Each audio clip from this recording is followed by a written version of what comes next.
ওকে। So আমাদের এই লেকচারটা যেটা, এটা মোটামুটি আমাদের লাস্ট লেকচার। মোটামুটি না আসলে এটাই লাস্ট লেকচার। সো লেকচারটা খুবই সহজ এবং খুব অল্প সময় লাগবে পড়তে। এইজন্যই খেয়াল করে দেখবা যে ক্লাসটা মাত্র আমি ১ ঘন্টারই ক্রিয়েট করে রাখছি। কারণ আমাদের আসলে এর মধ্যেই শেষ হয়ে যাওয়া উচিত জিনিসটা। সো খুবই ফান্ডামেন্টাল কিছু জিনিসপত্র নিয়ে লেকচারটা আরকি। এত ডিফিকাল্ট কিছুই নাই বলতে গেলে। সো লেকচারটার নাম হচ্ছে register basics and memory unit. তো আমরা আগের লেকচার পর্যন্ত পড়তেছিলাম হচ্ছে ফ্লিপ ফ্লপ সার্কিট, রাইট? আগের লেকচার পর্যন্ত আমরা পড়তেছিলাম হচ্ছে flip flop circuit. So flip flop circuit এবং flip flop circuit related analysis and everything.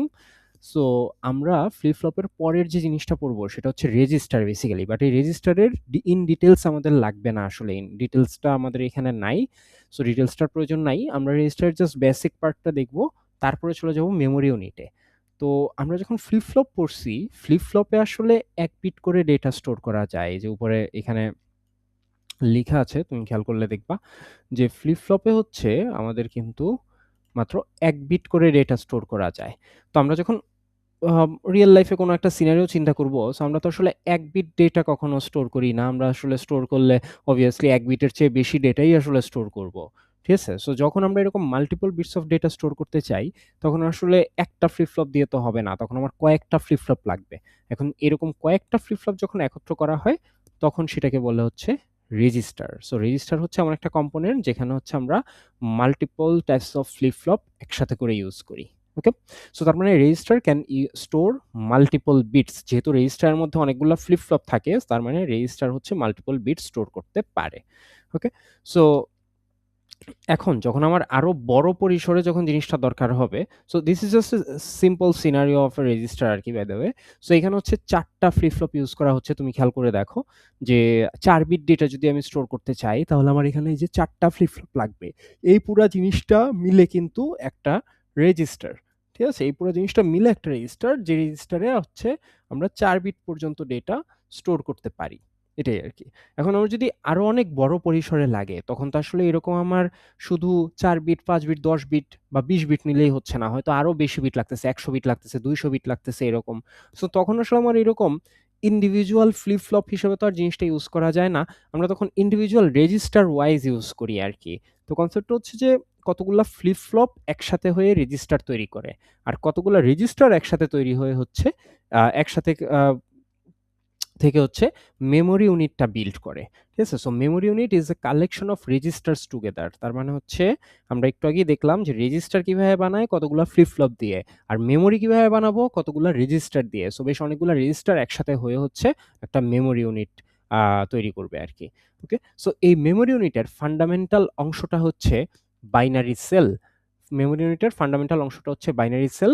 Binary cell হচ্ছে মাত্র ১ বিট করে ডেটা স্টোর করতে পারে। অর্থাৎ বেসিক্যালি বাইনারি সেলগুলো আসলে বানানো হয় হচ্ছে ওই ফ্লিপ ফ্লপ দিয়ে। ঠিক আছে? যেটা বললাম যে মেমোরি আসছে রেজিস্টার থেকে আর রেজিস্টার আসছে ফ্লিপ ফ্লপ থেকে। সো একদম যে ফার্স্ট যে কম্পোনেন্ট অর্থাৎ ফান্ডামেন্টাল কম্পোনেন্টটা মেমোরির সেটা হচ্ছে বাইনারি সেল। এই বাইনারি সেল হচ্ছে বেসিক্যালি একটা ফ্লিপ ফ্লপ। সো একটা ফ্লিপ ফ্লপ ১ বিট করে ডেটা স্টোর করতে পারে। সো এইজন্য এখানে লিখছে binary cell ১ bit of ১ bit of information store করতে পারে। ওকে? সো এই মেমোরি ইউনিটের একটা সিম্পল ব্লক ডায়াগ্রাম হচ্ছে এখানে যেটা দেওয়া আছে সেটা। সো একটা মেমোরি ইউনিটে কি থাকে না থাকে সেই জিনিসটা মোটামুটি এখানে দেখা যাচ্ছে। যে মেমোরির রাইটে দেখা যাচ্ছে যে ২ টা সিগন্যাল দেওয়া আছে। এটা আসলে রাইটে বলতে এখানে রাইটে আঁকছে। অবভিয়াসলি এটা জাস্ট হচ্ছে একটা বা ভিজুয়াল রিপ্রেজেন্টেশন আরকি। অবভিয়াসলি ইন রিয়াল লাইফ আসলে এটা রাইটেই থাকবে সিগন্যালগুলা, ব্যাপারটা এমন না। ঠিক আছে? সো মেমোরি ইউনিটে ২ ধরনের কন্ট্রোল সিগন্যাল থাকে। একটা হচ্ছে রিড সিগন্যাল, একটা হচ্ছে রাইট সিগন্যাল। যখন মেমোরির থেকে আমি কোনো একটা কিছু রিড করতে চাই কিন্তু মেমোরিতে কোনো এডিট করব না, তখন সেটাকে আমরা সেই ক্ষেত্রে আমরা কাজে লাগাইতে পারি হচ্ছে রিড সিগন্যালটা। আর যখন আমরা মেমোরিতে কোনো একটা কিছু লিখতে চাই, এডিট করতে চাই, তখন আমাদের কাজে লাগে হচ্ছে রাইট সিগন্যালটা। এছাড়াও থাকে হচ্ছে ২ টা রেজিস্টার। একটার নাম হচ্ছে মেমোরি অ্যাড্রেস রেজিস্টার, একটার নাম হচ্ছে memory buffer register. Memory address রেজিস্টারের কাজ হচ্ছে মেমোরি অ্যাড্রেস রেজিস্টারের কাজ হচ্ছে আমাদের মেমোরিতে কোনো ডেটা আ স্টোর করে রাখা বা হচ্ছে সেই ডেটা রিড করার জন্য আ যে অ্যাড্রেসটা খুঁজে বের করা দরকার। অর্থাৎ কোনো একটা ডেটা কোন অ্যাড্রেসে আছে বা কোনো একটা ডেটা কোথায় স্টোর করব, এজন্য তো একটা অ্যাড্রেস লাগবে। সেই অ্যাড্রেসটা ফাইন্ড আউট করে দেয় হচ্ছে এই মেমোরি অ্যাড্রেস রেজিস্টার। আর মেমোরি বাফার রেজিস্টারের কাজ হচ্ছে একটা বাফারের মতন। বাফারের কনসেপ্টটা কি? সো বাফারের কনসেপ্ট হচ্ছে এরকম যে ধরো আমি তোমার কাছে একটা ইনফরমেশন পাঠাবো বা সামথিং। লেটস সে যে তুমি ধরো যে একটা কোর্স অ্যাডভাইজিং এ তুমি কোনো একটা কোর্স নিতে চাচ্ছ, তুমি ৫ টা কোর্স নিতে চাচ্ছ। ঠিক আছে? সো ৫ টা কোর্স এখন কি নিবা সেটা তুমি সিওর না। সো তুমি হচ্ছে যেটা করলা, তুমি ১০ টা কোর্স সিলেক্ট করে রাখলা। ১০ টা কোর্স সিলেক্ট করে তাদেরকে বাফারে পাঠায় রাখলা। তারপরে বাফার থেকে তুমি 1 বাই 1 সুবিধাজনক টাইমে তুমি ৫ টা কোর্স নিয়ে নিলা। এরকম আরকি। মানে একটা ওয়েটিং পিরিয়ড আরকি বেসিক্যালি। সো কোনো একটা জায়গায় ওয়েট করে আছে। সো মেমোরি বাফার রেজিস্টারের কাজটাও হচ্ছে ঐরকম। সো যখন ইউজার থেকে কোনো একটা ডেটা মেমোরি ইউনিটে আ রাইট করতে হয়, বা কোনো একটা ডেটা যখন মেমোরি থেকে রিড করতে হয় ইউজারের জন্য, তখন ইউজারের কাছে পৌঁছানোর আগে অথবা ইউজারের থেকে ডেটা মেমোরিতে যাওয়ার সময়ে এই ডেটাটা হচ্ছে এই মেমোরি বাফার রেজিস্টারে কিছুক্ষণ স্টে করে। সো যদি এখনো ক্লিয়ার না হয়ে থাকে, এটা আসলে আমরা এই একটা এক্সাম্পল দেখব। এক্সাম্পলটা দেখলে আরো ভালোভাবে ক্লিয়ার হয়ে যাবে। সো এখানে কনসেপ্টটা হচ্ছে এরকম যে সাপোজ একটা রিড অপারেশন, তার মানে আমি মেমোরি থেকে কোনো একটা ইনফরমেশন রিড করতে চাই। তো লেটস সে আমি মেমোরিতে কোনো একটা ফাইল আছে, ওই ফাইলটা রিড করতে চাই। এখন ওই ফাইলের আহ, ভিতরের ইনফরমেশনটা হচ্ছে আসলে এইটা আর কি। সাপোজ এখানে ৪২ নম্বর ব্লকে যে ইনফরমেশনটা আছে সেটা। তো ফার্স্টে কি হয়, ইউজার যখন ইনস্ট্রাকশনটা দেয় যে আমার অমুক ফাইলটা দরকার, তখন হচ্ছে সিপিইউ মেমোরি থেকে মেমোরির যে মেমোরি অ্যাড্রেস রেজিস্টার যে থাকে তাকে ইনস্ট্রাকশন দেয় যে ইউজার হচ্ছে এই স্পেসিফিক ডেটা চাইছে, এই ডেটা তোমার কাছে কোন জায়গাতে আছে। কারণ একটা মেমোরিতে অনেকগুলা ব্লক থাকতে পারে। যেমন এখানে ০ থেকে শুরু করে ২৫৫ পর্যন্ত, অর্থাৎ ২৫৬টা ব্লক আছে ফর এক্সাম্পল। সো একটা মেমোরিতে অনেকগুলা ব্লক থাকে। যেমন আমাদের একটা বাসায় অনেকগুলা রুম থাকে। একেকটা রুম হয়তো একেকজনের জন্য অ্যাসাইন করা। ঠিক আছে? বা আমাদের ভার্সিটিতে যেমন অনেকগুলা রুম আছে, সেরকম একেকটা রুমের একেকটা নাম্বার অ্যাসাইন করা। তেমনি এখানেও মেমোরিতে অনেকগুলা ব্লক থাকতে পারে। একেকটা ব্লকে একেক ধরনের ইনফরমেশন থাকবে আরকি। একেকটা ইনফরমেশন থাকবে। সো সিপিইউ ফার্স্টে মেমোরি অ্যাড্রেস রেজিস্টারকে ইনস্ট্রাকশন দেয় যে সে যেন তার এই ডেটাটা কোন জায়গায় আছে, সেই ডেটাটার অ্যাড্রেসটা যাতে খুঁজে বের করে আরকি। ঠিক আছে? সো অ্যাড্রেসটা সে খুঁজে বের করল যে ৪২ নাম্বার ব্লকে হচ্ছে ওই স্পেসিফিক ডেটা আছে যেটা ইউজার চাচ্ছে এই মুহূর্তে। ঠিক আছে? সো এই জায়গাটা আগে সে খুঁজে বের করে। খুঁজে বের করার পরে, তারপরে এই ডেটাটাকে ওই জায়গা থেকে পাঠায় দেয় হচ্ছে মেমোরি বাফার রেজিস্টারে। অর্থাৎ ইউজারের কাছে কিন্তু ডাইরেক্ট পৌঁছাচ্ছে না। ইউজারের কাছে যাওয়ার আগেই মেমোরি বাফার রেজিস্টারে আসে। এখন প্রশ্ন হইতে পারে যে কেন বাফার রেজিস্টারে আসে? কেন ইউজারের কাছে ডাইরেক্ট পৌঁছায় না? সো এটার রিজন হচ্ছে, যখন কোনো একটা কাজ হয় কম্পিউটারে তখন আসলে একসাথে কিন্তু আরো বেশ কয়েকটা এক্সিকিউশন চলতে পারে বিভিন্ন ধরনের কাজের। তো যদি একই সময়ে এই কাজটা চলতে চায়, তাহলে হয়তো কোনো একটা কারণে আগের কাজের সাথে এটার একটা ক্ল্যাশ হইতে পারে, ইন্টারফারেন্স হইতে পারে, বা হচ্ছে কোনো কারণে স্লো হয়ে যেতে পারে। তো এই প্রবলেমগুলো এড়ানোর জন্য এই ডেটাটা কিছুক্ষণ এসে বাফার রেজিস্টারে স্টে করে। যতক্ষণ বাফার রেজিস্টারে স্টে করে ততক্ষণ সিপিইউ চেক করে যে কারেন্টলি অন্য কোনো কাজ এক্সিকিউট হচ্ছে কিনা। যদি এক্সিকিউট না হয়, তখন এটা হচ্ছে সেই ইউজারের কাছে সেন্ড করে দেয়। সো বেসিক্যালি ইউজারের কাছে যাওয়ার আগ মুহূর্তের স্টেপটা হচ্ছে এই memory buffer register. That's it. So এই হচ্ছে আমাদের রিড অপারেশন। এখন এই কাজটাই যদি আমরা রাইটের জন্য করি, তো সাপোজ ইউজার হচ্ছে এই স্পেসিফিক ইনফরমেশনটা সে হচ্ছে মেমোরিতে রাইট করতে চায়। এখন রাইট করতে চাইলে ফার্স্টে কি হয়, ইউজারের সাইড থেকে ফার্স্টে মেমোরি বাফার রেজিস্টারে এসে ভ্যালুটা স্টে করে, বা ফাইলটা বা ইনফরমেশন যেটাই বলো না কেন সেটা স্টে করে। তো কেন স্টে করে? কারণ ওইটুকু সময়ের মধ্যে সিপিইউ হচ্ছে আবার মেমোরি অ্যাড্রেস রেজিস্টারকে ইনস্ট্রাকশন দেয় যে এখন ইউজার একটা ডেটা রাখতে চাচ্ছে মেমোরিতে। সো তোমার কোন ব্লকটা ফাঁকা আছে সেইটা খুঁজে বের করো। তো তখন ওই মেমোরি অ্যাড্রেস রেজিস্টার ওই মেমোরির থেকে ওই স্পেসিফিক একটা ব্লক খুঁজে বের করে, যে ব্লকটা কিনা এমটি অর্থাৎ ফাঁকা। অর্থাৎ সে এই ৪২ নম্বর ব্লকটা খুঁজে বের করলো, সাপোজ যে ৪২ নম্বর জায়গাটা ফাঁকা আছে। যখন সেই ফাঁকা জায়গাটা পেয়ে যায়, তখন হচ্ছে এই memory address register, sorry, memory buffer register থেকে এই ডেটাটা হচ্ছে ওই মেমোরির স্পেসিফিক ব্লকটায় পৌঁছে যায় আরকি। সো তার মানে আমরা যেটা বুঝলাম যে মেমোরি অ্যাড্রেস রেজিস্টারের কাজ হচ্ছে আমার মেমোরিতে কোন জায়গাটা ফাঁকা আছে সেইটার অ্যাড্রেসটা চেক করা, অথবা হচ্ছে আমার যে এক্সপেক্টেড ডেটা বা ডিজায়ার্ড ডেটা, সেই ডেটা মেমোরির কোন ব্লকে আছে সেই অ্যাড্রেসটা ফাইন্ড আউট করা। সো বেসিক্যালি অ্যাড্রেস নিয়ে। আর মেমোরি বাফার রেজিস্টারের কাজটা হচ্ছে যে ইউজার থেকে ডেটা মেমোরিতে যাওয়ার সময় অথবা মেমোরির থেকে ডেটা ইউজারকে দেওয়ার সময় যে জায়গায় স্টে করে আগ মুহূর্তে, সেই কাজটা করে হচ্ছে মেমোরি বাফার রেজিস্টার। কারো কোনো প্রশ্ন আছে?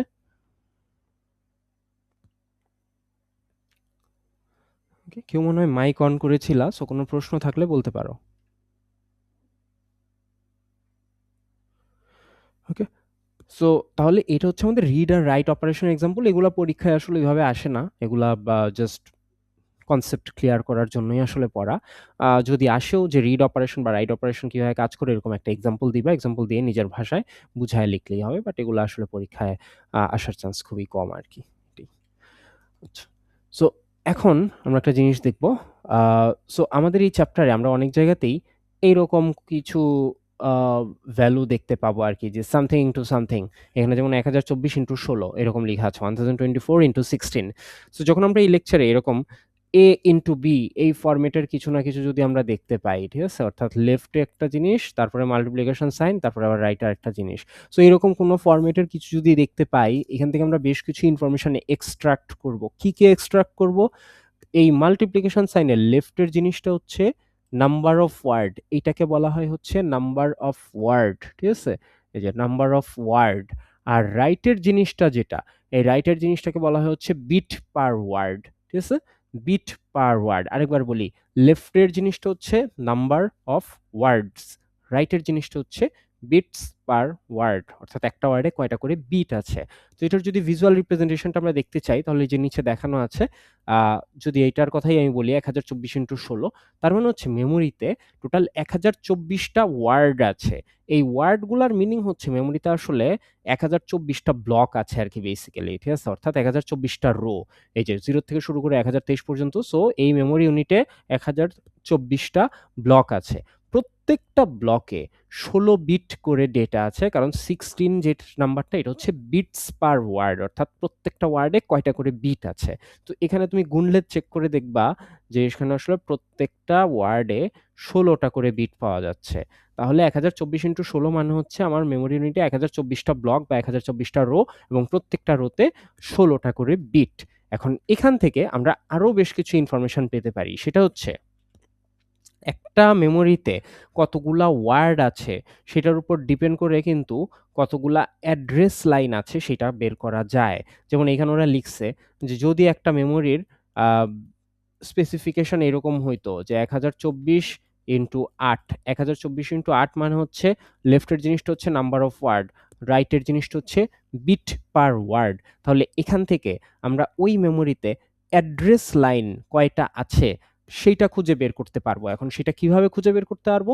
সেটা হচ্ছে এই যে এখানে লিখছে ওই ফর্মুলা দিয়ে বেসিক্যালি, যে আমার ওয়ার্ডের সংখ্যাটা যদি 2 টু দি পাওয়ার k সংখ্যক হয়, অর্থাৎ 2 to the power k equals to, যদি আমি 1024 লিখি অর্থাৎ নাম্বার অফ ওয়ার্ড আরকি, 2 টু দি পাওয়ার k সংখ্যক ওয়ার্ড।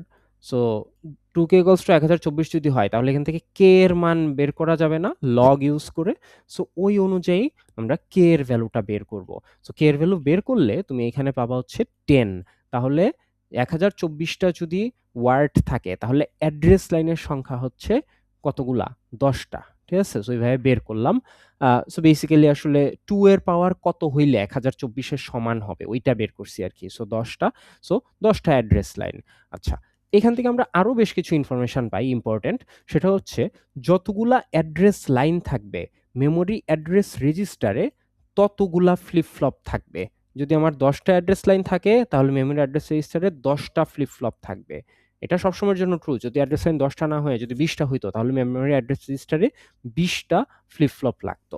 আচ্ছা, এখন প্রশ্ন হতে পারে যে অ্যাড্রেস রেজিস্টারে যদি এইরকম থাকে, তাহলে বাফার রেজিস্টারে কয়টা ফ্লিপ ফ্লপ থাকবে?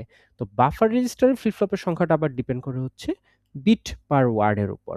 মাল্টিপ্লিকেশন সাইনের রাইট সাইডে যে জিনিসটা লেখা আছে সেটা, যতগুলা বিট পার ওয়ার্ড ততগুলা হচ্ছে ফ্লিপ ফ্লপ লাগবে ইন বাফার রেজিস্টার। তাহলে এই একটা ইনফরমেশন থেকে কিন্তু আমরা অনেক কিছু জানতে পারতেছি। একটা হচ্ছে এরকম যদি লেখা থাকে, তাহলে লেফটের জিনিসটা হচ্ছে নাম্বার অফ ওয়ার্ডস, রাইটের জিনিসটা হচ্ছে বিটস পার ওয়ার্ড, অর্থাৎ একটা ওয়ার্ডে কয়টা করে বিট আছে সেটা। আচ্ছা, সেকেন্ড কথা হচ্ছে যদি নাম্বার অফ ওয়ার্ডটা আমরা জানি, তাহলে এখান থেকে অ্যাড্রেস লাইন বের করতে পারবো 2 to the power k equals to 1024 এই ফর্মুলা দিয়ে, ঠিক আছে? তাহলে এখান থেকে অ্যাড্রেস লাইনটা বের করতে পারবো, যেমন এখানে 10টা অ্যাড্রেস লাইন। দেন কথা হচ্ছে যতগুলা অ্যাড্রেস লাইন বের হবে আমার মেমোরি অ্যাড্রেস রেজিস্টারে ততগুলা হচ্ছে ফ্লিপ ফ্লপ লাগবে। ওকে? আর মেমোরি বাফার রেজিস্টারে হচ্ছে বিট পার ওয়ার্ডের সমান সংখ্যক ফ্লিপ-ফ্লপ লাগবে। সো ৮ টা ফ্লিপ-ফ্লপ লাগবে এখানে। এরকম। তাহলে এই একটা ইনফরমেশন থেকে কিন্তু বেশ কিছু ইনফরমেশন পাওয়া যায়। এগুলা ১ মার্ক ১ মার্ক করে পরীক্ষায় আসে। ঠিক আছে? সো এগুলা ভালো করে জানতে হবে। সবাই কি বুঝছি এই পর্যন্ত স্যার যা বলছি?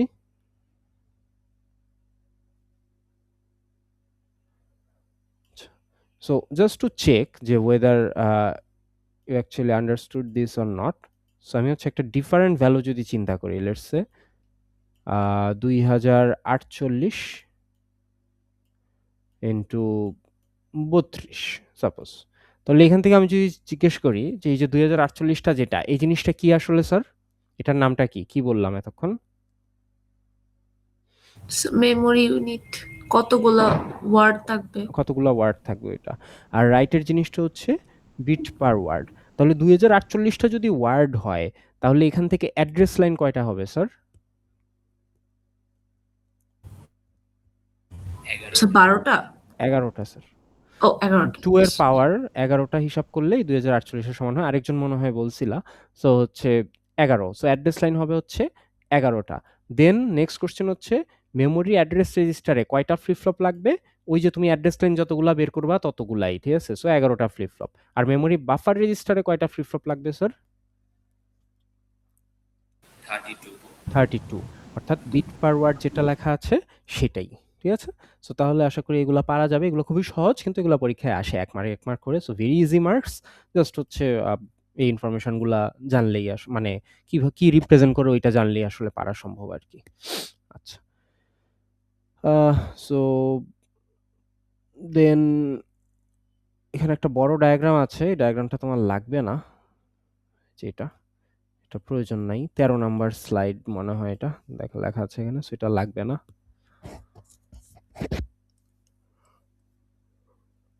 সো এরপরে আমরা আবার শুরু করতেছি হচ্ছে এইখান থেকে বেসিক্যালি। সো আমরা যে মেমোরি পড়বো, এই মেমোরি আবার ২ রকম হইতে পারে। একটা হচ্ছে রম আর একটা হচ্ছে র‍্যাম। তো রমের পূর্ণরূপ হচ্ছে রিড অনলি মেমোরি। নাম শুনেই বোঝা যাচ্ছে এখানে কিছু রাইট করা যায় না, শুধুমাত্র রিড, এরকম আরকি কনসেপ্টটা। আর আরেকটা হচ্ছে র‍্যান্ডম অ্যাক্সেস মেমোরি বা র‍্যাম যেটা আমরা জানি আরকি। ঠিক আছে? সো এটার কনসেপ্টটা হচ্ছে আসলে এরকম যে শুধু রিড করা যায় বলতে আসলে কনসেপ্টটা বোঝানো হইছে এরকম যে এটার যে ফান্ডামেন্টাল আ কি বলবো? প্যারামিটারস গুলা বা সামথিং সেগুলো আসলে ম্যানুফ্যাকচার করার টাইমেই শুধুমাত্র চেঞ্জ করা যায়, এরপরে আর চেঞ্জ করা যায় না। বাট RAM এর ফান্ডামেন্টাল প্যারামিটারস গুলা তুমি নিজেও যখন কম্পিউটার চালাও তখন আসলে কন্টিনিউয়াসলি চেঞ্জ হয় বা সামথিং এরকম আরকি। ঠিক আছে? সো এই ২ টার মধ্যে ডিফারেন্সটা কি আসলে? ডিফারেন্সটা হচ্ছে ROM বলতে বুঝায় হচ্ছে আমাদের পিসির বা ফোনের যে হার্ড ডিস্ক বা স্টোরেজ যেটা থাকে সেটা। হার্ড ডিস্ক, SSD যেটাই বলো না কেন, ওই জিনিসগুলা হচ্ছে ROM। আর RAM কোনটা? RAM হচ্ছে আমরা নরমালি পিসির RAM হিসেবে যে জিনিসটা চিনি সেটা। আমাদের এই স্লাইডে তুমি মনে করে দেখো, ফার্স্ট স্লাইডে ছবি দেওয়া ছিল আসলে এটা। এই যে। সো এইটা হচ্ছে আমাদের RAM এর ছবি। এই যে এইখানে যে ছবি ২ টা দেওয়া আছে, এগুলো হচ্ছে RAM এর ছবি আরকি। ঠিক আছে? সো হচ্ছে এইগুলা আমরা নরমালি RAM হিসেবে চিনি। সো এখানে ওইটার কথাই লিখছে RAM হিসেবে। তো যাই হোক, যেটা বলতেছি, আমরা এখানে মেইনলি RAM এর ডিজাইনটাই পড়বো আসলে। জাস্ট কনসেপচুয়াল ওয়েতে ROM আর RAM এর জিনিসটা একটু বুঝানো হইছে আরকি। সো যেটা বলতেছিলাম, তো হার্ড ডিস্ক বা SSD তে আমরা আসলে যখন ইনফরমেশন রাখি, তখন সেই ইনফরমেশনটা কিন্তু কম্পিউটার বন্ধ করলেও থেকে যায়। এমন কিন্তু না যে কম্পিউটার বন্ধ করলাম আর ইনফরমেশন চলে গেল। সো এই যে কম্পিউটার বন্ধ করার পরেও যে ইনফরমেশনটা থেকে গেল, এটা কিন্তু আমি পরে আবার রিড করতে পারতেছি, রাইট? কম্পিউটার নতুন করে চালু করার পরে আমি আবার দেখতে পারতেছি অর সামথিং। সো তার মানে ROM এর যে কনটেন্ট গুলা থাকে, এই ROM এর কনটেন্ট গুলা কিন্তু আ ভোলাটাইল না। ভোলাটাইল না মানে হচ্ছে নন ভোলাটাইল আরকি।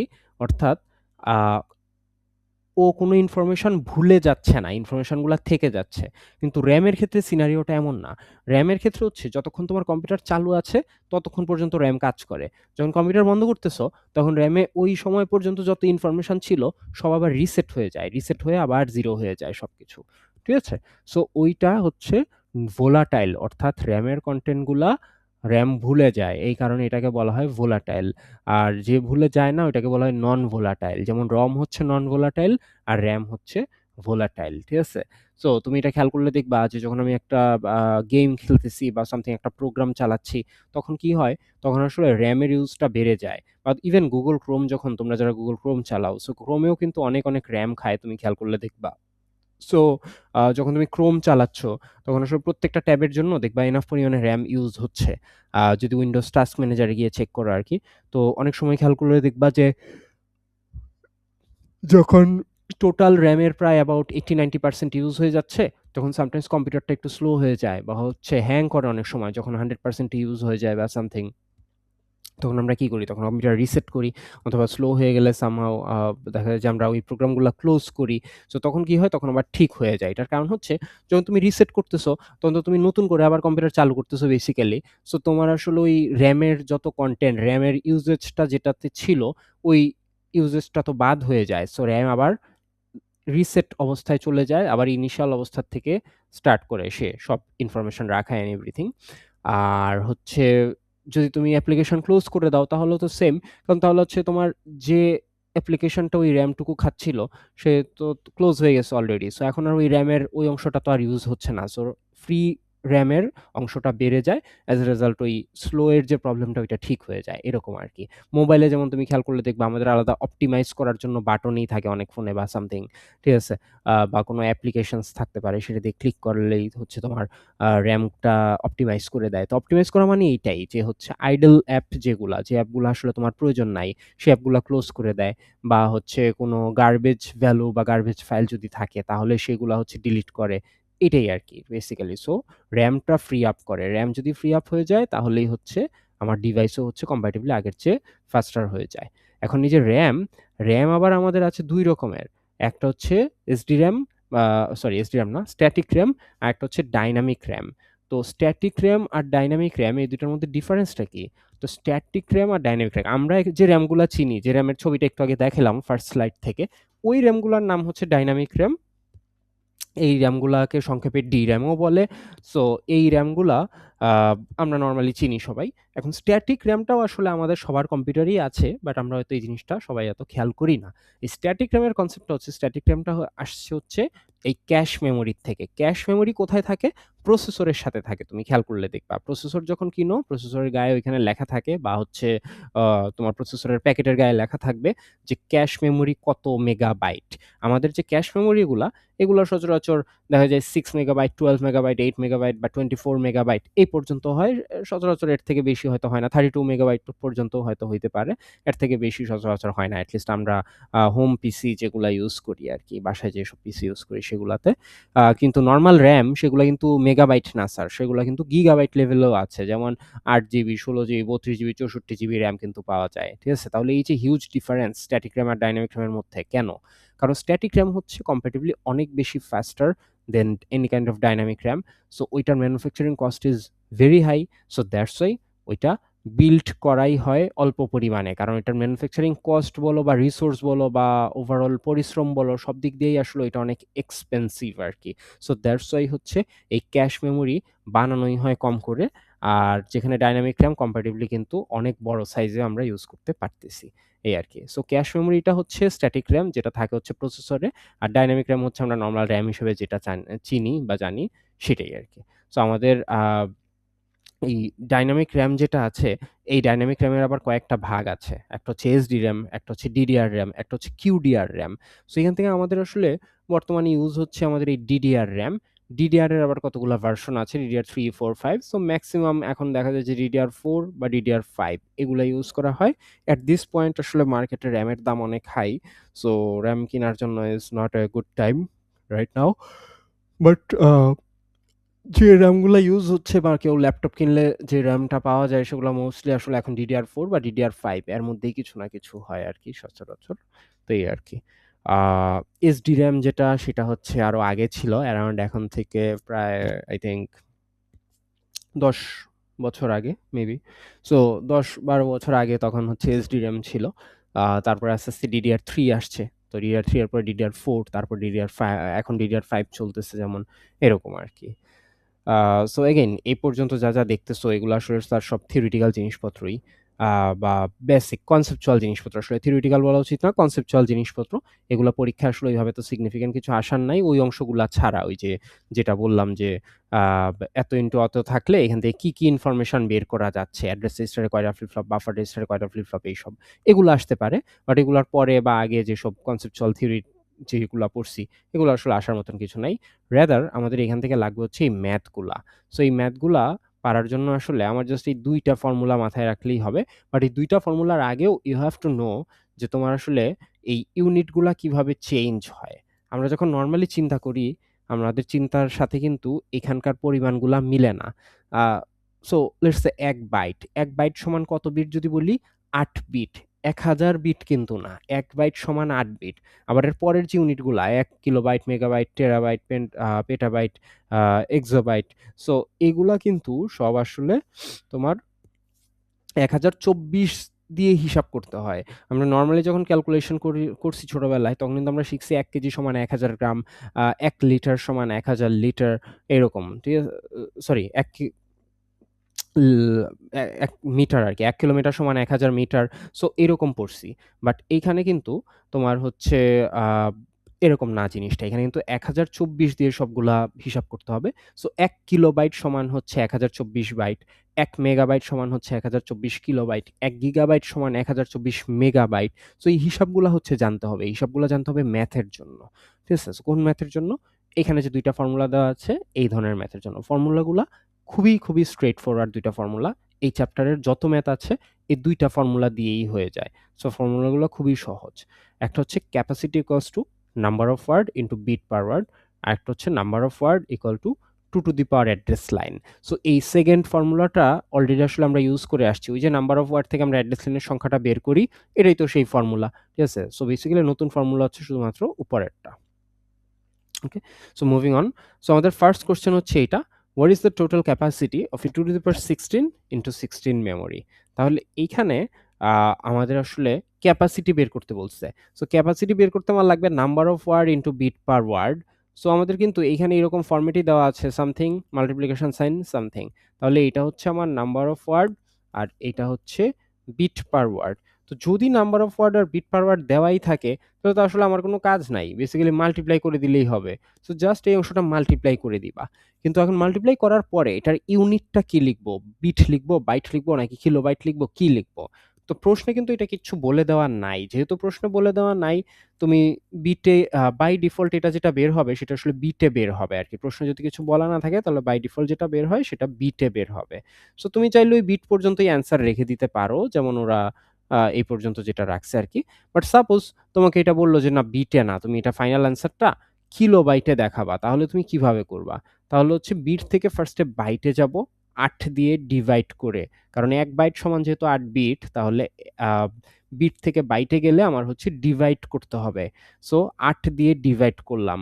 করার পরে যেটা আসলো সেটা তো বাইটে আসলো। এখন বাইট থেকে কিলোবাইটে যাইতে হবে।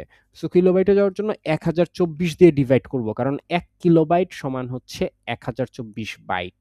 সো দ্যাটস ওয়াই বাইট থেকে কিলোবাইটে গেলে ১,০২৪ দিয়ে ডিভাইড করব। ডিভাইড করে তারপরে রেজাল্ট যেটা আসে ওইটাই হচ্ছে আমার ফাইনাল আনসার। সো এটার রেজাল্ট হচ্ছে ১২৮ কিলোবাইট। অলরাইট? সো তাহলে এই ধরনের প্রশ্ন কিন্তু পরীক্ষায় আসতে পারে যে ২ টা নাম্বার দিয়ে বলতেছে হচ্ছে এটার ক্যাপাসিটি আসলে কত। সো আমি যদি ফর্মুলাগুলা জানি তাহলে আসলে এই জিনিসগুলা করা আসলে ভেরি ইজি। এত ডিফিকাল্ট কিছুই নাই। আর নেক্সট যে ম্যাথটা আছে সেটাও সহজ, একই রকমই। বলছে how many address lines do we need for a 64 megabyte RAM with 32 bit word. Bit word বলা যে কথা, বিট পার ওয়ার্ড বলাও হচ্ছে একই কথা। ঠিক আছে? So how many address lines do we need for a 64 megabyte RAM with 32 bit words. তাহলে এখান থেকে স্যার কেউ কি একটু রেসপন্স করে বলবা যে হচ্ছে এই প্রশ্নের মধ্যে কোন ইনফরমেশন দেওয়া আছে? ফর্মুলা ২ টা তো এখানে লেখাই আছে। সো এই প্রশ্নের মধ্যে কি ইনফরমেশন দেওয়া আছে? আচ্ছা, ক্যাপাসিটি আর bit per word. Right, capacity আর বিট পার ওয়ার্ড, অর্থাৎ এটা এবং এটা। তাহলে দেওয়া নাই হচ্ছে নাম্বার অফ ওয়ার্ড। এখন আমি যদি ক্যাপাসিটি আর বিট পার ওয়ার্ড জানি তাহলে তো অবভিয়াসলি নাম্বার অফ ওয়ার্ড এখান থেকে বের করাই যাবে, নরমাল ম্যাথ। ঠিক আছে? সো এটা না পারার কিছু নাই। এবং এটা পারতে হইলে অবভিয়াসলি কিছু জিনিস একটু চেক রাখতে হবে। সেটা হচ্ছে এখানে ক্যাপাসিটিটা কিন্তু দেওয়া আছে মেগাবাইটে।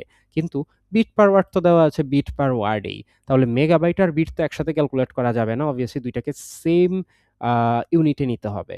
তো সেম ইউনিটে নেওয়ার জন্য আমি চাইলে 64 মেগাবাইট, এটা যেহেতু বড় অ্যামাউন্ট, এটাকে আমি ছোট বানাইতে পারি চাইলে, মানে বিটে নিয়ে আসতে পারি আরকি বেসিক্যালি। সো মেগাবাইট থেকে বিটে আসবো। সো মেগাবাইট থেকে বিটে আসলে কি করতে হবে? ফার্স্টে মেগাবাইট থেকে কিলোবাইটে যেতে হবে, অর্থাৎ 1024 দিয়ে মাল্টিপ্লাই করতে হবে। সো 64 ইন্টু 1024, এটা আসলো কিলোবাইটে। কিলোবাইট থেকে এখন আমার যেতে হবে হচ্ছে বাইটে।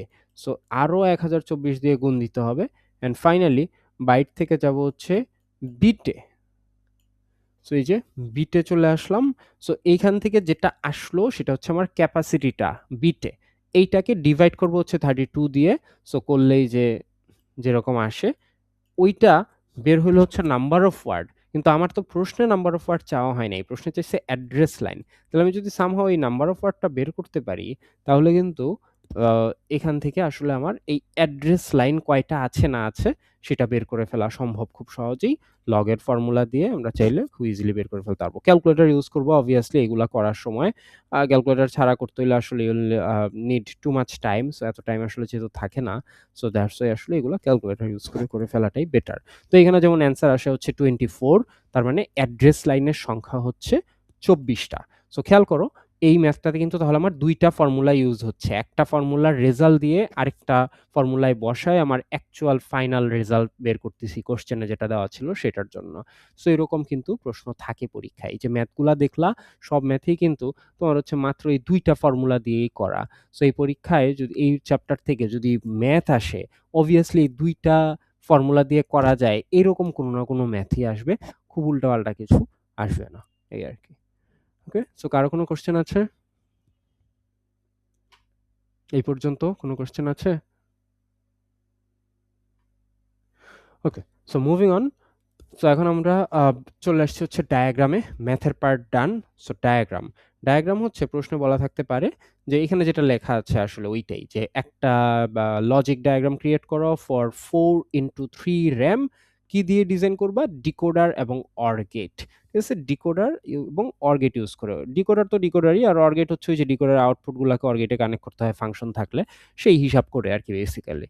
ঠিক আছে, সো 4x3, এখন যখনই এরকম কিছু থাকবে আমি কি বলছি, কি বের করবো এখান থেকে? এখান থেকে কি বোঝা যায়? লেফটের জিনিসটা হচ্ছে নাম্বার অফ ওয়ার্ড, রাইটের জিনিসটা হচ্ছে বিট পার ওয়ার্ড। তো তাহলে এখন কি করতে হবে?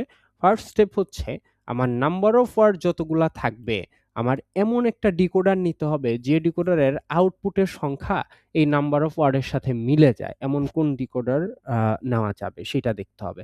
ডিকোডার দিয়ে আমার বিল করতে হবে, ডিকোডার অ্যান্ড অর গেট দেখানোই আছে।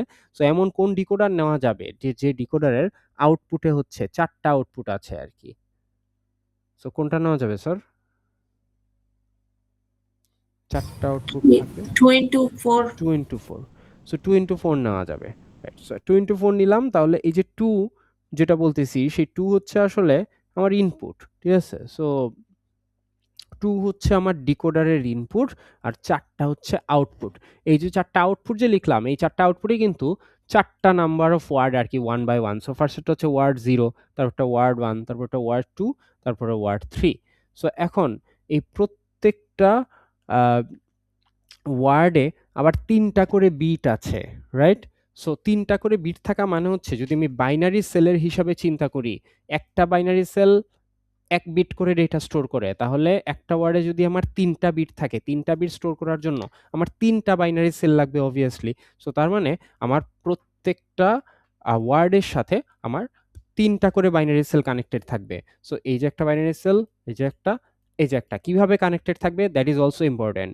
বাইনারি সেলগুলা উপরের সাইডে কানেক্টেড থাকবে হচ্ছে প্রত্যেকটা ওয়ার্ডের সাথে। এই যে এখানে খেয়াল করো কানেকশনগুলা দেওয়া আছে। উপরের সাইডে কানেক্টেড থাকতেছে প্রত্যেকটা ওয়ার্ডের সাথে। হ্যাঁ? সো এই যে উপরে হচ্ছে প্রত্যেকটা ওয়ার্ডের সাথে বাইনারি সেলগুলা কানেক্টেড। এটা শুধু এটার ক্ষেত্রেই যে এমন না, অন্যান্য ওয়ার্ডগুলোর ক্ষেত্রেও কিন্তু সেম। প্রত্যেকটা ওয়ার্ডেই যে 3টা করে বাইনারি সেল আছে উপরের দিক থেকে ওই ওয়ার্ডগুলার সাথে কানেক্টেড। আর কি কানেকশন আছে? লেফটে হচ্ছে ডেটা ইনপুটের সাথে কানেক্টেড। একই কলামে থাকা সবগুলা বাইনারি সেল লেফট সাইড থেকে ডেটা ইনপুট বা সার্কিটের মেইন যে ইনপুট সেই ইনপুটের সাথে হচ্ছে কানেক্টেড। সো এখন মেইন ইনপুট কয়টা হবে এটা আবার ডিপেন্ড করবে এই যে বিট পার ওয়ার্ডের উপর। বিট পার ওয়ার্ড যতগুলা মেইন ইনপুটও হচ্ছে basically ততগুলাই। So bit per word যদি ৩টা হয় তাহলে মেইন ইনপুট এই ডেটা ইনপুটও হচ্ছে ৩টাই। আচ্ছা, রাইট সাইডে হচ্ছে আউটপুট বের হবে প্রত্যেকটা বাইনারি সেল থেকে। এই যে একটা বের হইলো, তারপরেরটা, তারপরেরটা, তারপরেরটা, এরকম।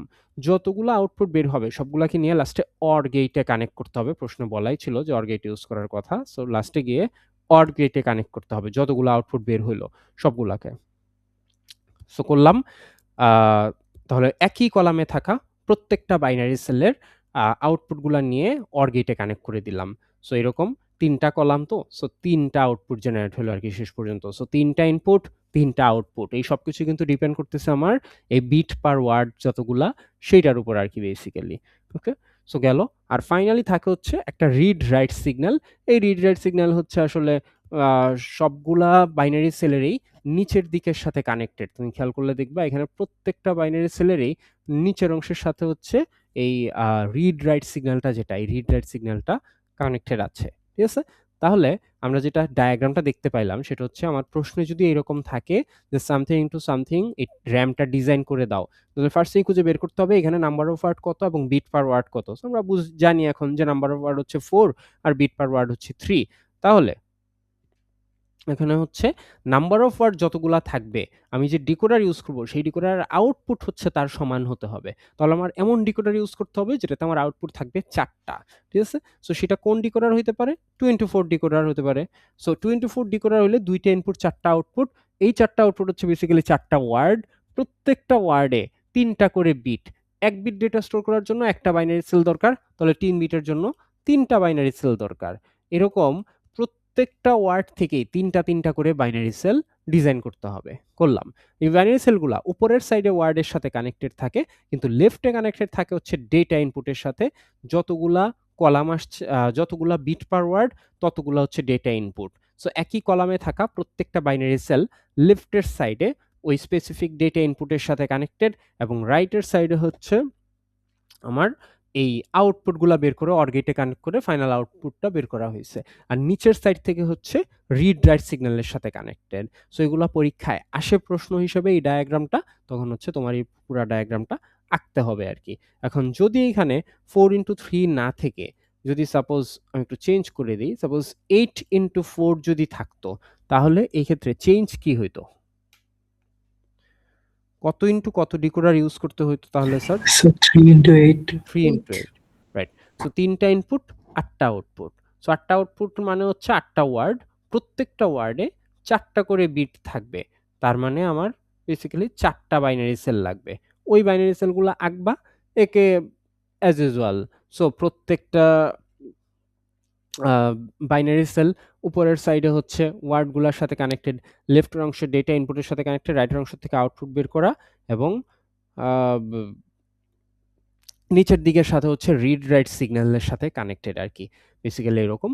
তো এই পর্যন্ত তো সমস্যা নাই আসলে। কারণ এগুলো সব ছোট, ছোট নাম্বার আমি বলতেছি। বাট যদি নাম্বারটা বড় হইতো, লেটস সে ২০৪৮ ইন্টু ৩২, তাহলে আমি এটা কিভাবে ডিজাইন করতাম? আ সো একই রকম নিয়ম আসলে। ২০৪৮ ইন্টু ৩২ যদি হয়, ফার্স্ট এ নাম্বার অফ ওয়ার্ড বের করব এটা, তাহলে বিট পার ওয়ার্ড এটা। তো নাম্বার অফ ওয়ার্ড যদি ২০৪৮ টা হয়, তাহলে এমন কোন ডিকোডার আছে যেটা আউটপুট ২০৪৮ টা হইতে পারে? 11 ইন্টু 2048, এরকম যে ডিকোডারটা সেটা। সো এই ডিকোডারের ইনপুট দিলাম ১১ টা, আউটপুট দিলাম হচ্ছে এই যে ২০৪৮ টা তো আর অবভিয়াসলি দিব না। সো আমরা ১ টা ২ টা দিব। ১ টা ২ টা দিয়ে তারপরে হচ্ছে ডট, ডট দিয়ে লাস্টের ১ টা বা ২ টা আবার দিলাম। এরকম আরকি। সো এই ডটগুলা ইউজ করতে হবে। এটাই একমাত্র রিফারেন্স আগের ডায়াগ্রামের সাথে, আর কোনো রিফারেন্স নাই। বাকি সবই সেম। একদম সেম টু সেম। সো প্রত্যেকটা ওয়ার্ডে ৩২ টা করে বিট, তার মানে ৩২ টা বাইনারি সেল লাগবে। অবভিয়াসলি ৩২ টা বাইনারি সেল আমার পক্ষে আঁকা সম্ভব না। সো আমি কম সংখ্যক আঁকবো। ১ম টা আঁকছি, 2nd টা আঁকছি, ডট, ডট দিয়ে একদম আবার লাস্টেরটা আঁকছি। পরের ওয়ার্ডের ক্ষেত্রেও সেম, ১ম টা আঁকছি, 2nd টা আঁকছি, ডট, ডট দিয়ে একদম লাস্টেরটা আঁকছি। এরকম। সো এরকম প্রত্যেকটাই হচ্ছে ডট ইউজ করতে হবে প্রত্যেকটা ওয়ার্ডের ক্ষেত্রেই। সো আ ডেটা ইনপুট কয়টা হবে সেটাও ডিপেন্ড করে বিট পার ওয়ার্ডের উপর। ৩২ বিট পার ওয়ার্ড, তার মানে ৩২ টা ডেটা ইনপুট। সো i0 থেকে শুরু করে i31 পর্যন্ত। অ্যাগেইন একই কলামে থাকা সবগুলা বাইনারি সেল লেফটের সাইডে ডেটা ইনপুটের সাথে কানেক্টেড, ওই স্পেসিফিক ডেটা ইনপুটের সাথে। আর রাইটের সাইডে হচ্ছে আউটপুটগুলা বের হইছে। এখন আউটপুট যখন বের করতেছি তখনও কিন্তু সেম ডট দিতে হবে। এই যে ১ম এ ২ টার থেকে বের হইলো, তারপরে কিন্তু এরকম লম্বা করে ডট দিয়ে তারপরে লাস্টেরটার থেকে আবার বের করা হইছে। এই জায়গাতেও কিন্তু ডট আছে, তুমি খেয়াল করলে দেখবা। So this dots are important আসলে, ঠিক আছে? কারণ হচ্ছে এই ডটগুলা না দেওয়া মানে হচ্ছে যে তুমি এখানে যে কয়েকটা আঁকছো ওই কয়েকটাই আছে। কিন্তু আসলে তো না, এখানে তো নাম্বারগুলো অনেক বড়, বড়। সো ডট দেওয়ার মিনিংটাই হচ্ছে এটা যে মাঝখানে আসলে তোমার আরো অনেকগুলা জিনিস আছে। ঠিক আছে? সো এটা বোঝানোর জন্য হইলেও তোমার ডটটা দিতে হবে। এই আরকি। সো যখন আমার এরকম বড় প্রশ্ন আসতেছে তখন আমার ডট দিতে হচ্ছে। এটাই একমাত্র ডিফারেন্স। বাকি সব তো সেম। এই লেফটে ডেটা ইনপুটের সাথে কানেক্টেড, রাইট সাইড থেকে আউটপুট বের করা হচ্ছে। নিচের দিক থেকে রিড রাইট সিগন্যালের সাথে connected. Everything remains the same. The only difference is that you have to put dots in between of the words or binary cells or everything basically.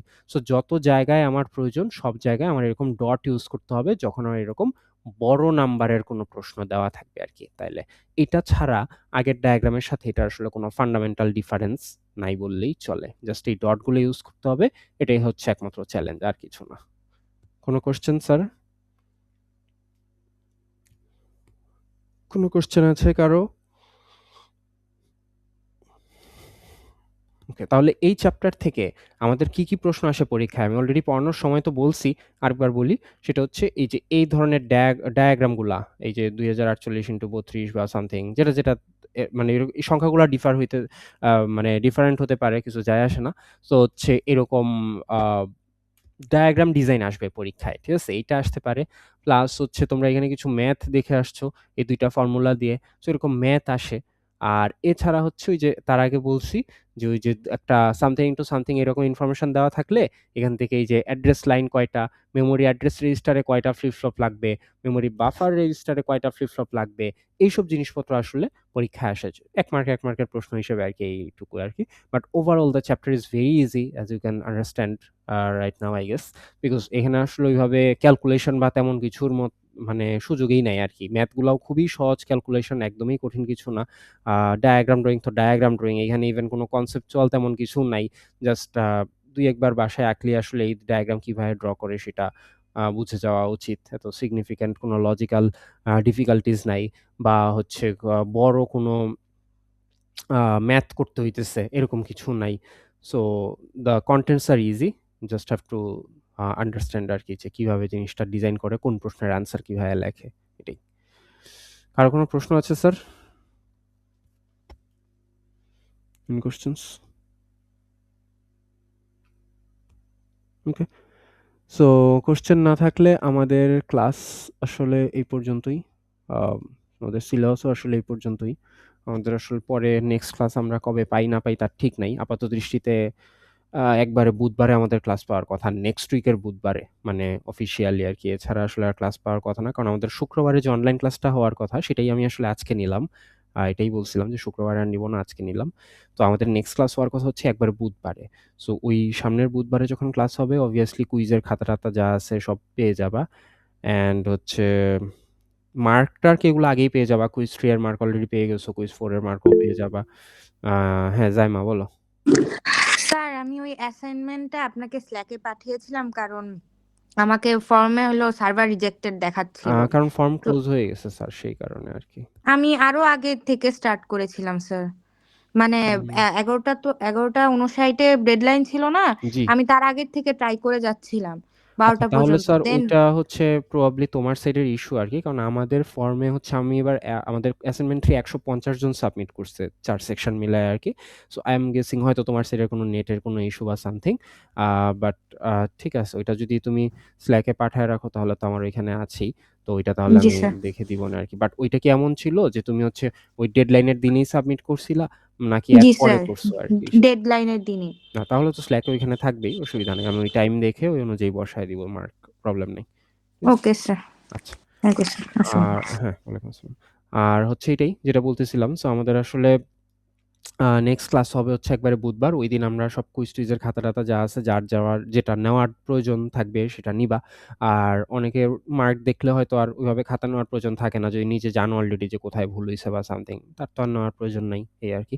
মার্ক-টার্ক সবকিছু এর আগেই জেনে যাবা। আর এই যে এরকম জাইমার যেরকম প্রবলেম ছিল, এরকম যদি কারো প্রবলেম থাকে যে অ্যাসাইনমেন্টের মার্কটা আমি বসাই নাই বা সামথিং, হয়তো তুমি Slack এ দিছো কোনো এক সময় বা সামথিং, আমি চেক করি নাই। আ বা হয়তো এইরকম কোনো একটা কারণে টেকনিক্যাল ডিফিকাল্টিজ এর কারণে বা something, any kind of staff. So এরকম কিছু থাকলে সেটা আমাকে জানাইলেই হবে। বা কুইজের মার্ক তোলা হয় নাই, এমনও হইতে পারে। অনেকগুলা খাতার একসাথে যেহেতু মার্ক তুলি, হয়তো তোমার মার্কের জায়গাটা ফাঁকা রয়ে গেছে। তো এরকম কোনো ইস্যু থাকলে সেটাও আসলে আমাকে জানাইলে বেটার। তাহলে আমি ওইটা সলভ করে দিতে পারবো আরকি। ঠিক আছে? সো স্যার কালকে কি অ্যাসাইনমেন্ট 4 সাবমিশন? আপলোডই তো করি নাই অ্যাসাইনমেন্ট 4 স্যার। সাবমিট করবা কেমনে? মানে বলছিলেন, আচ্ছা বলছেন ২-৩ দিন হুম, টাইম দিবেন, হ্যাঁ, ২ তাহলে আরো টাইম টাইম দিব। আছে। হ্যাঁ, হ্যাঁ সেটা বলছিলাম। তো এখনো তো আপলোডই করি নাই। আজকে আপলোড করব। আজকে এই যে তোমাদের এই লেকচার শেষ হইলো, আজকে আপলোড করব। কারণ এই লেকচার থেকেও কিছু প্রশ্ন থাকবে। যদিও সেগুলা গ্রেডেড থাকবে না, বাট আনগ্রেডেড থাকলেও এট লিস্ট প্রশ্ন দেখে যাতে তুমি বুঝো যে এটা কোন চ্যাপ্টার থেকে আসলে প্রশ্নটা দিয়েছি আরকি, এই কারণে। সো হচ্ছে আজকে অ্যাসাইনমেন্ট আপলোড করে দিব কিছুক্ষণ পরেই ইনশাআল্লাহ। সো আ ওই অ্যাসাইনমেন্টে একটাই প্রশ্ন থাকবে অ্যাসাইনমেন্ট 4 এ। একটা প্রশ্ন গ্রেডেড কোয়েশ্চেন থাকবে, ওইটা সাবমিট করবা। আর আনগ্রেডেড থাকবে আরকি বেশ কয়েকটা। হ্যাঁ, লোটাস বলো। কিছু বলবা? আচ্ছা। আহ ওকে। সো অ্যাটেন্ডেন্স এ চলে যাই তাহলে স্যার। আর কারো কিছু বলার না থাকলে অ্যাটেন্ডেন্স এ যাই। অ্যাটেন্ডেন্স নিয়ে ক্লাস শেষ। স্যার আমাদের যে ল্যাব 5 এর ফাইনালটা কবে হবে? ভার্সিটি থেকে কিছু জানায় নাই। ভার্সিটি থেকে তো বলছিল যে ওই যে মেইল আগেরটা যেটা দিল ওইখানে তো লিখছে যে ওরা জানাবে। কিন্তু আজকে সারাদিনে তো তারা কোনো মেইল-টেইল দেয় নাই। সো আমি নিজেও জানি না যে ওইটা আসলে কবে হবে আরকি। আচ্ছা স্যার। তো আপাত দৃষ্টিতে আমাদের ৫ তারিখে হচ্ছে তোমাদের আছে আ প্রজেক্ট সাবমিশন ছিল আরকি। এখন আমাদের তো প্রজেক্ট সাবমিশনের থেকে ল্যাব ফাইনালের প্রয়োজনীয়তা বেশি। সো আমরা আসলে ঐরকম যদি হয় যে ভার্সিটি থেকে কোনো কিছু এরেঞ্জ করে নাই, তাইলে আমরা ৫ তারিখে হচ্ছে ল্যাব ফাইনালটা নিবো সেই ক্ষেত্রে। নিয়ে প্রজেক্টটা আমরা অন্য কোনো টাইমে ৫ টার পরে বা সামথিং অন্য কোনোভাবে ম্যানেজ করব। এই আরকি। কিন্তু আগে ল্যাব ফাইনালটা নিবো আরকি এটাই। হ্যাঁ, বলো রনক? প্রজেক্টে কি আমাদের ভাইভাও নেওয়া হবে? হ্যাঁ, প্রজেক্টের দিন ভাইবা নেওয়া হয়। ভাইবা বলতে কি মানে জাস্ট বেসিক কোয়েশ্চেনস আরকি। যে কি অবস্থা, কেমনে কি করলা না করলা এগুলা। এত এক্সটেনসিভ কিছু না। কারণ আসলে ৫ মার্কের প্রজেক্ট মাত্র এখানে চাইলেও আসলে আমরা অনেক বেশি এক্সটেনসিভ ভাইবা নিতে পারি না। Basic viva. স্যার আমাদের কি আর এক্সট্রা কোনো কুইজ নেওয়ার চান্সেস আছে? না স্যার, আমাদের তো ক্লাসই নাই। বললাম না স্যার একবারে ক্লাস হচ্ছে সেই আমাদের তো এর মধ্যে আর কোনো ক্লাসই নাই। সো এক্সট্রা কোনো কুইজ-টুইজ নেওয়ার অবস্থাও নাই। ওকে। আচ্ছা। আর কিছু স্যার? কারো কোনো কোয়েশ্চেন? ওকে, তাহলে আমি অ্যাটেন্ডেন্স দিয়ে আ লিভ দিতে পারবা। কেউ কি কিছু লিখছো বা সামথিং কিছু বলতে চাও? স্যার আমি হ্যাঁ, জাইমা বলো। স্যার ওই লাস্ট দিন মানে 30 লাইক হ্যাঁ 30 তারিখে আমার কুইজ দেওয়ার কথা ছিল। হ্যাঁ, আই তুমি ওয়াজ মেইল সিক পাঠাইছিলা। দ্যাট ওইটা জি ওইটা স্যার। আমি দেখছি। তুমি মেইল পাঠাইছো। ওইটা আমি তোমাকে মেইলেই রেসপন্ড করব। ওকে ঠিক স্যার। আছে? আচ্ছা। ঠিক আছে, অ্যাটেন্ডেন্স নিচ্ছি। যার অ্যাটেন্ডেন্স হয়ে যাচ্ছে সে লিভ দিয়ে দিও, অসুবিধা নাই। আর ক্লাসটা আমি রেকর্ডিংটা অ্যাটেন্ডেন্স নেওয়া হইলেই একবার অফ করে দিব এন্ড তারপরে আপলোড করে দিব Slack এ, অসুবিধা নেই। মিয়া ওয়াইজ শাহরিয়ার? নাই।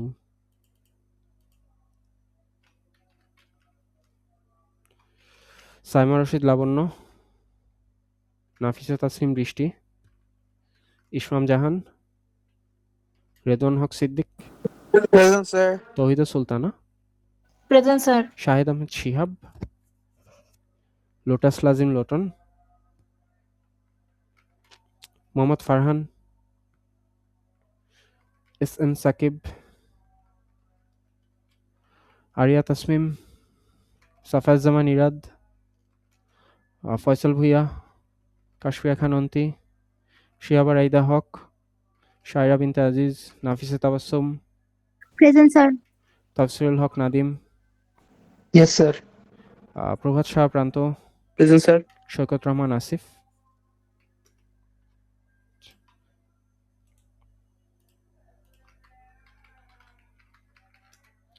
Khalek Ashraful Habib Rahul, Zaima Zaman Sarkar, present sir. Maliya Sajjad. Khalek Ashraful sir present sir. জি, প্রেজেন্ট দিয়ে দিয়েছি। Maliya Sajjad, present sir. Injamul Haque Fahim, present sir. Mehedi Hasan Mollik, Jaber Mahmud, Yes, sir. Imtiaz Ahmed, Imtiaz, Ferdous Khan Nipun, Safa Amin, Al Imran, Nuzhat Tabassum, Ashfia Luba, Tahsin Ahmed, Imtiaz জামান সামি, Yes, sir. উরবানা সারা খন্দকার, সঞ্জিত আফরিন মিথিলা, আরফানজুম। স্যার আমি প্রেজেন্ট, আমার মাইক্রোফোনটা কাজ করতেছিল না। আচ্ছা আশফিয়া স্যার, লুবা। ঠিক আছে, দিয়ে দিয়েছি। আরফানজুম নাই, Tousif Siddique, Omar Jawad, Rafsan Mahadi Noyonto. Section 6, K M Naved Nahian, Ariful Islam, Sanjidul Hasan Rohan, Yes, sir. Mantaka Masiyat, Lamisa Ibrahim, Syed কাফি,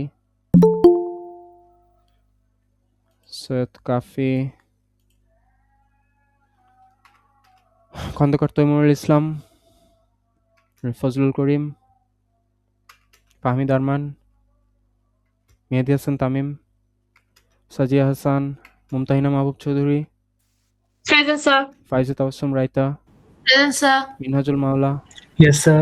আরিকানজুম Alif, Anam Mohammad Shah, Oni Mesur Rodriguez, Mohammad Isfar Hossain, Tasnim Fariha, Fardin Hasan Rafi, K M Emmanuel Rinoy, 6B,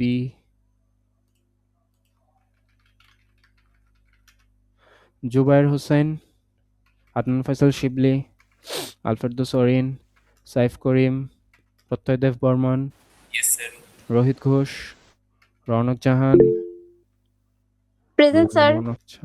Adnan Faisal Shibli, attendance দিয়ে দিয়েছি। Tasnur Jahan Dipi, Rufaida Mehjabin, present sir. Sorry, Anab Bin Zakaria, Farhan Tanvir, Ohindo Debnath Oni, Tahmina Rahman Fiha, Tahmidur Rahman, Labiya বিন তারিফ, ফাইজা হোসেন মাইশা, কাব্য, হাসান আহমেদ রিমন, সাদিয়া আহমেদ, মাশিয়াত রহমান, অর্ণিতা সাহা। কেউ বাদ পড়ছে? স্যার 5B সাফা আমিন। 5B, সাফা আমিন। জি, সাফা আমিন। আর কেউ বাদ আছে অ্যাটেন্ডেন্স থেকে?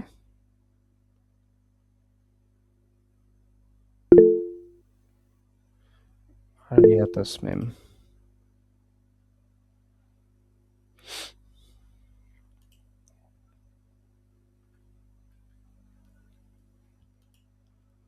আরিয়া তাসমিম কোন সেকশন? পাইছি, ওকে, অ্যাটেন্ডেন্স দিয়েছি। জাবের মাহমুদ, কিছু বলবা? স্যার অ্যাসাইনমেন্ট কি মানে সবগুলাই কাউন্ট হবে? জি স্যার, অ্যাসাইনমেন্ট সবগুলাই কাউন্ট হবে, কুইজ হচ্ছে একটা কম, 4টা থেকে 3টা। আচ্ছা স্যার। জি স্যার ফাইনালের কোয়েশ্চেন প্যাটার্নটা কেমন হবে? ওইটা স্যার বলে দিব, ওইটা তো স্যার এখন আসলে আমাদের সাইড থেকে এখন ওইভাবে ঠিক হয় নাই, ওইটা ঠিক হইতে হইতে নেক্সট উইক লাগবে। সো নেক্সট উইকে মিডেরটা যেরকম হচ্ছে স্ল্যাকে আমরা জানাই দিছিলাম, ওরকম ফাইনালেরটাও জানাই দিব, অসুবিধা নেই। Okay sir, thank you sir. Welcome. ঠিক আছে তাহলে, থ্যাংক ইউ এভরিওয়ান।